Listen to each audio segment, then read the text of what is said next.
On est au Cinoche, le dernier club vidéo à Montréal, et cette année à Fantasia, on voulait faire différent.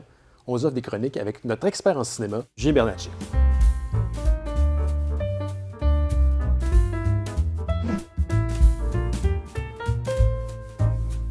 Quelqu'un a commandé un taxi? Un taxi 4? Hein? Oui, je suis venu vous parler de cinéma d'épouvante. Oh! Alors, le cinéma qu'on appelle le cinéma d'épouvante ou de peur, parce que c'est plus court et ça demande moins d'effort de dire peur, alors je préfère... c'est quelque chose qui sait nous donner la frousse à tout coup. Ce que peu de gens savent, c'est que la peur, on peut la trouver partout. Par exemple, à la ronde, quand on est dans la file d'attente et on réalise qu'on a oublié notre portefeuille chez notre pusher, par exemple, et on ne peut pas payer l'entrée. C'est spécifique, ça.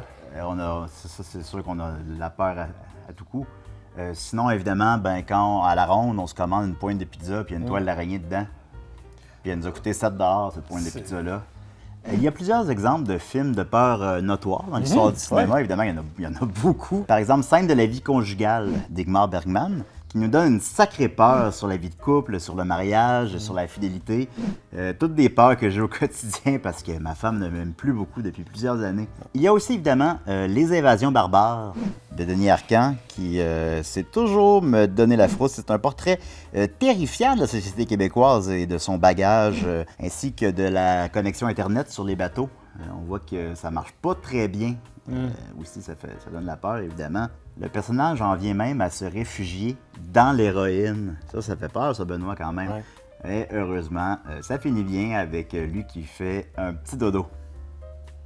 Bon, je ne cacherai pas ma déception à la fin quand le générique part, puis finalement, il n'y a pas eu d'invasion ou de barbares dans le film, mais heureusement, ça m'a permis de changer de salle et aller voir Inspecteur Gadget, qui lui aussi sait me donner la frousse.